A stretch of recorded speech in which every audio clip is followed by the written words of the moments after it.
Risk-based approach. The risk-based approach is central to the effective implementation of AML concepts. A risk-based approach means the organizations such as banks and financial institutions identify, assess, and understand the money laundering and terrorist financing risk to which they are exposed and take the appropriate mitigation measures in accordance with the level of risk. What do we actually mean by that? How does an AML compliance program run in an organization on a daily basis when you use the risk based approach? The operational idea of the risk based approach is straightforward. You identify the highest compliance risk to your organization and make them the priority for controls, policies, and procedures. Once your organization's AML compliance program reduces those highest risks to acceptable risks, you move on to the next lower risks. One can see why a risk based approach is so useful. An organization's biggest compliance risks will always cause the most disruption, since they can come to pass.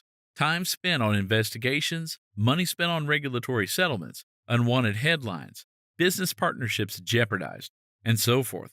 If there's one thing senior executives hate, it's a disruption to their business.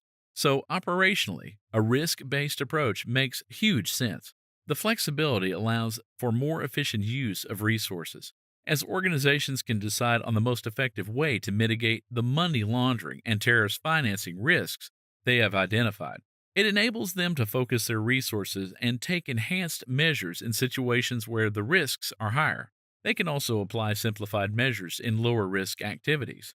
The implementation of the risk based approach will avoid the consequences of inappropriate de risking behavior. Regulators advocate a risk based approach for another reason. It shows that organizations understand the money laundering and terrorist financing risk to which they are exposed. On the contrary, if an organization's local regulator gets the impression that perhaps a particular organization sees AML compliance as a checklist item to put behind it, it puts the organization in a much worse position. Regulators might start questioning the organization's sincerity about AML compliance, as well as the effectiveness of related measures.